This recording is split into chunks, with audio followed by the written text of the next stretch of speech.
Is it all right? It's all right.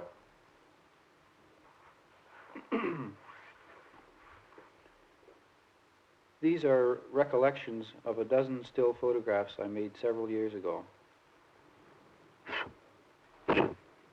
Does it sound all right? Yes, perfectly. It's fine.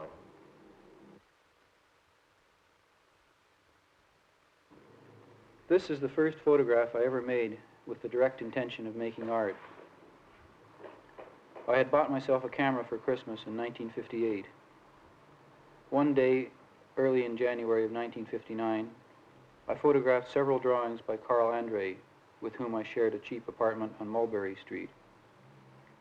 One frame of film was left over, and I suggested to Carl that he sit, or rather squat, for a portrait. He insisted that the photograph must incorporate a handsome small picture frame that had been given him a year or so before by a girl named North. How the metronome entered the scheme, I don't recall, but it must have been deliberately. The picture frame reappears in a photograph dated March 1963, but there isn't time to show you that one now. I discarded the metronome eventually, after tolerating its syncopation for quite a while. Carl Andre is 12 years older and more active than he was then. I see less of him nowadays than I should like, but then there are other people of whom I see more than I care to. I despised this photograph for several years, but I could never bring myself to destroy a negative so incriminating.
I made this photograph on March the 11th, 1959.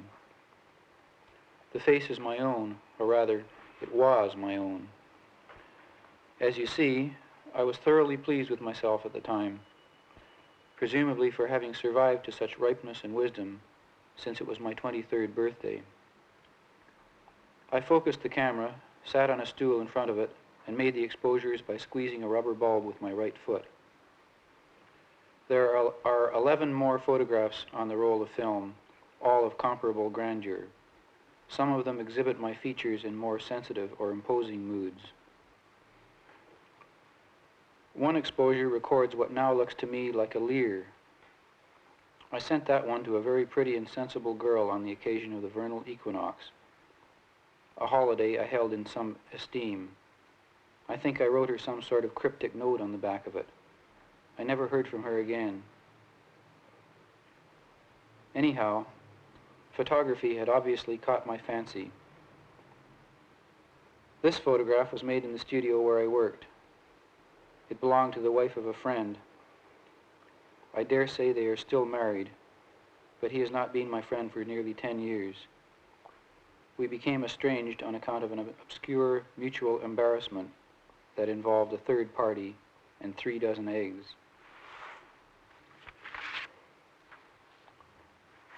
I take some comfort in realizing that my entire physical body has been replaced more than once since it made this portrait of its face.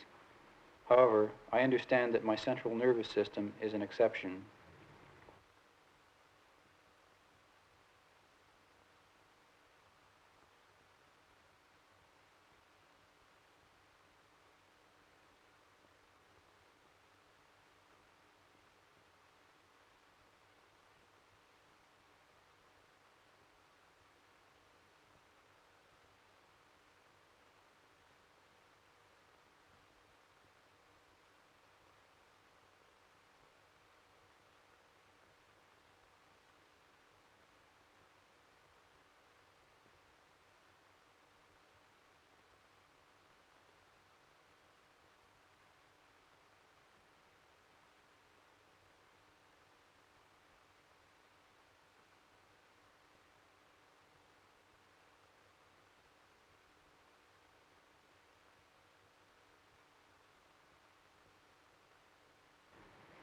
This photograph was made in September of 1960.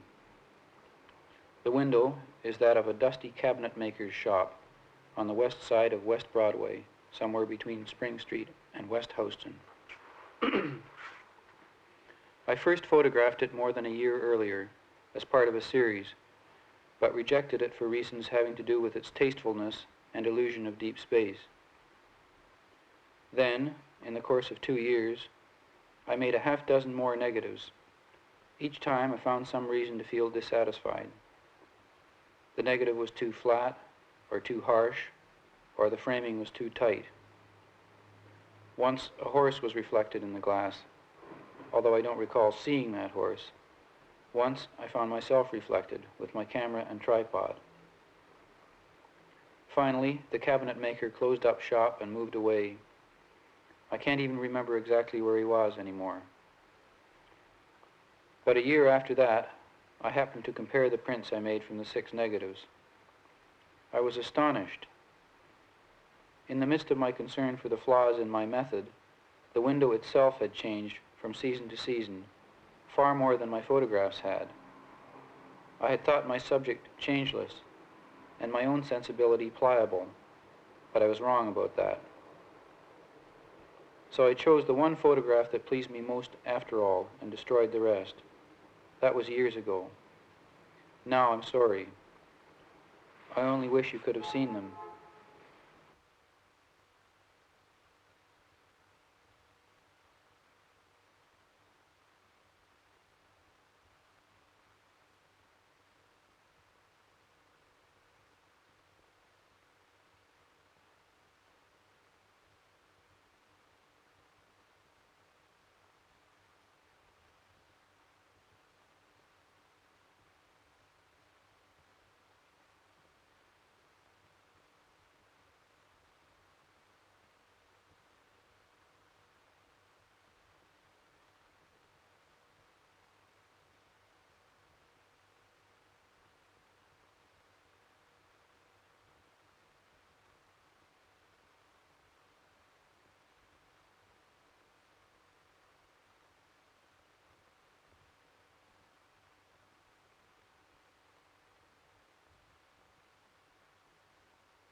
In 1961, for 6 or 8 months, I lived in a borrowed loft on Bond Street near the Bowery. A young painter who lived on the floor above me wanted to be an old master. He talked a great deal about gums and varnishes. He was on his way to impastos of record thickness. The spring of that year was sunny, and I spent a month photographing junk and rubble, in imitation of action painting. My neighbor saw my new work, and he was not especially pleased. His opinion upset me, and for good reason. He lived with a woman, I believe her father was a Brazilian economist, who seemed to stay with him out of inertia. She was monumentally fair, and succulent, and indifferent. In the warm weather, she went about nearly naked, and I would invent excuses to visit upstairs in order to stare at her. My photographs failing as an excuse, I decided to ingratiate myself in the household by making a realistic work of art. I carved the numerals you see out of modeling clay and then cast them in plaster. The piece is called A Cast of Thousands. The numbers are reversed in the cast, of course, but I have reversed them again in printing to enhance their intelligibility. Anyway, I finally unveiled the piece one evening. I suppose the painter was properly horrified, but the girl, who had never said a dozen words to me, laughed, and then laughed outrageously, and then outrageously kissed me.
Early in 1963, Frank Stella asked me to make a portrait.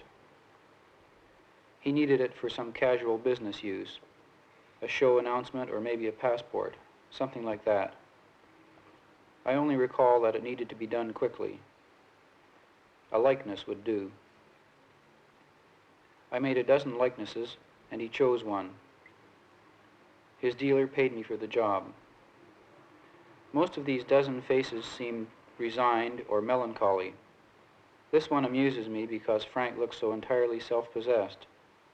I suppose blowing smoke rings admits of little feeling beyond that. Looking at the photograph recently, it reminded me, unaccountably, of a photograph of another artist squirting water out of his mouth, which is undoubtedly art. Blowing smoke rings seems more of a craft. Ordinarily, only opera singers make art with their mouths.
I made this photograph of James Rosenquist the first day we met.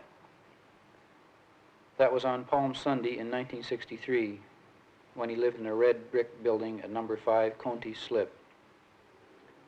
I went there to photograph him in a studio for a fashion magazine. The job was a washout, but Rosenquist and I remained friends for years afterward. He rented 2 floors in the building. The lower floor, where he lived with his wife Mary Lou, was cool, neat, and pleasant. Mary Lou was relaxed, cool, neat, very tall, and extremely pleasant. Rosenquist was calm. It was a lovely, soft, quiet Sunday. We talked for a while, and then went upstairs to his workroom. I made 96 negatives in about 2 hours. This was the last. It is unrelated to the others. Rosenquist is holding open a copy of an old magazine. A map of the United States shows the distribution of our typical songbirds. I admire this photograph for its internal geometry, the expression of its subject, its virtually perfect mapping of tonal values on the grayscale. It pleases me as much as anything I did. James Rosenquist and I live far apart now, and we seldom meet. But I cannot recall one moment spent in his company that I didn't completely enjoy.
This photograph was made at about 3 o'clock on the morning of June 6, 1963, in Lower Manhattan.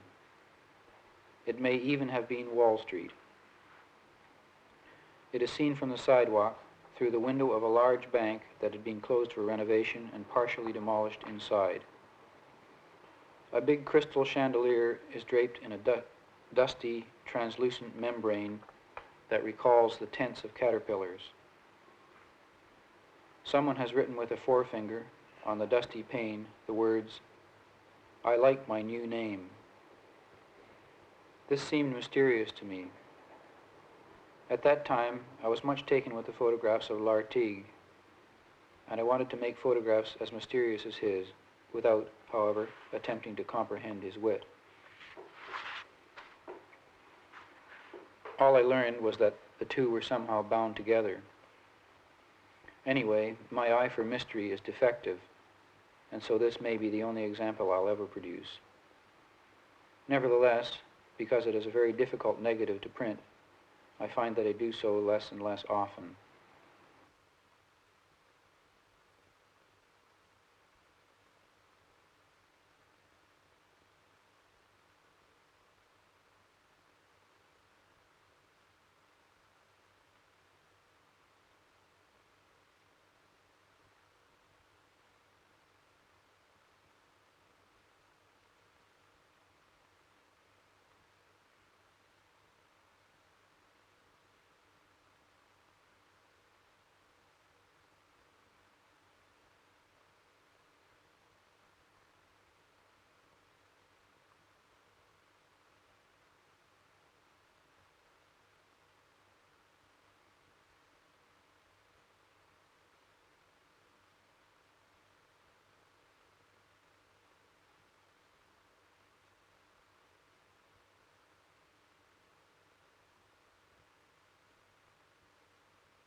This photograph of two toilets was made in February of 1964 with a new view camera I had just got at that time.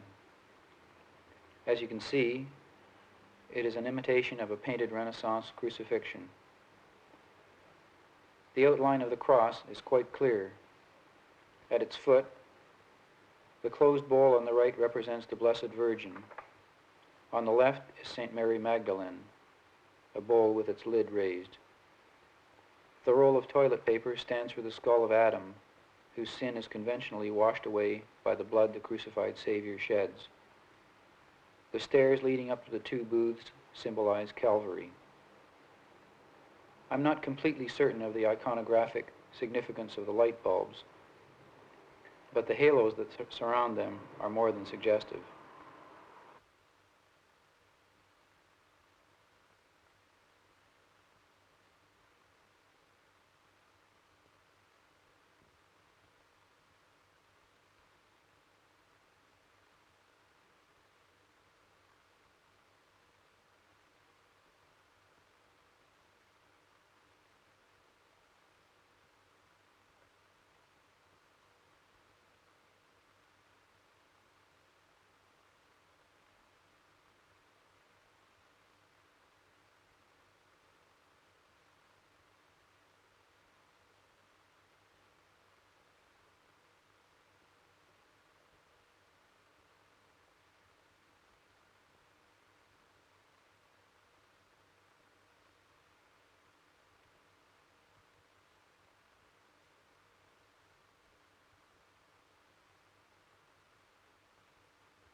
Late in the fall of 1964, a painter friend asked me to make a photographic document of spaghetti, an image that he wanted to incorporate into a work of his own. I set up my camera above an empty darkroom tray, opened a number 2 can of Franco-American spaghetti, and poured it out. Then I stirred it around until I saw a suitably random arrangement of pasta strands, and finished the photograph in short order. Then, instead of disposing of the spaghetti, I left it there and made one photograph every day. This was the 18th such photograph. The spaghetti has dried without rotting. The sauce is a kind of pink varnish on the yellow strings. The entirety is covered in attractive mature colonies of mold in 3 colors: black, green, and white. I continued the series until no further change appeared to be taking place, about 2 months altogether. The spaghetti was never entirely consumed, but the mold eventually disappeared.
This photograph was made in Michael Snow's studio sometime in 1965. It was made into a poster announcing a show of his walking woman works at the Poindexter Gallery in that year. As many as possible of the pieces are seen by reflection or transmission in a transparent sheet of acrylic plastic, which is itself part of a piece. The result is probably confusing, but no more so than the show apparently was, since it seems to have been studiously ignored. If you look closely, you can see Michael Snow himself on the left by transmission and my camera on the right by reflection. I recall that we worked half a day for 2 or 3 exposures. I believe that Snow was pleased with the photograph itself, as I was, but he disliked the poster intensely. He said I had chosen a typeface that looked like an invitation to a church social. I regret to say that he was right, but it was too late. There was nothing to do about it.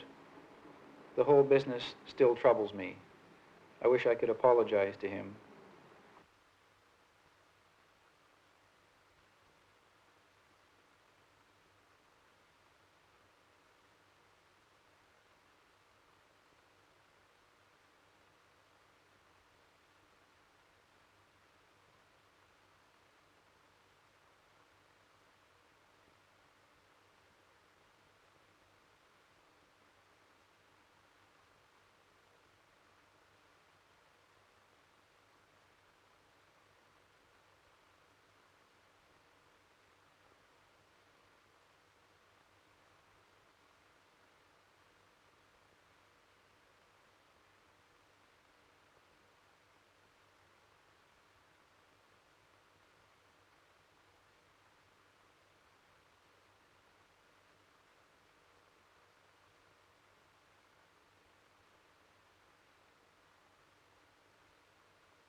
This posed photograph of Larry Poons reclining on his bed was made early in 1966 for Vogue magazine. I was ecstatically happy that afternoon for entirely personal reasons. I set up my camera quickly, made a single exposure, and left. Later on, I was sent a check for the photograph that I thought inadequate by half. I returned it to the magazine with a letter of explanation. They sent me another check for the amount I asked for, $75. Months later, the photograph was published. I was working in a color film laboratory at the time. My boss saw the photograph, and I nearly lost my job. I decided to stop doing this sort of thing.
I did not make this photograph, nor do I know who did, nor can I recall precisely when it was made. It was printed in a newspaper, so I suppose that any patient person with an interest in this sort of thing could satisfy himself entirely as to its origins. The image is slightly indistinct. A stubby, middle-aged man wearing a baseball cap looks back in matter-of-fact dismay or disgruntlement at the camera. It has caught him in the midst of a display of spheres, each about the size of a grapefruit and of some nondescript light color. He holds 4 of them in his cupped hands. The rest seem half submerged in water or else lying in something like mud. A vague, mottled mass behind the crouching man suggests foliage. I am as puzzled and mildly distressed by the sight of this photograph as its protagonist seems to be with the spheres. They seem absolutely alien, and yet not very forbidding after all. What does it mean? I am uncertain, but perfectly willing to offer a plausible explanation. The man is a Texas fruit grower. His orchards lie near the Gulf of Mexico. The spheres are grapefruit. As they neared maturity, a hurricane flooded the orchard and knocked down the fruit. The man is stunned by his commercial loss and a little resentful of the photographer who intrudes upon his attempt to assess it. On the other hand, were photography of greater antiquity, then this image might date from the time of, let us say, Pascal, and I suppose he would have understood it quite differently.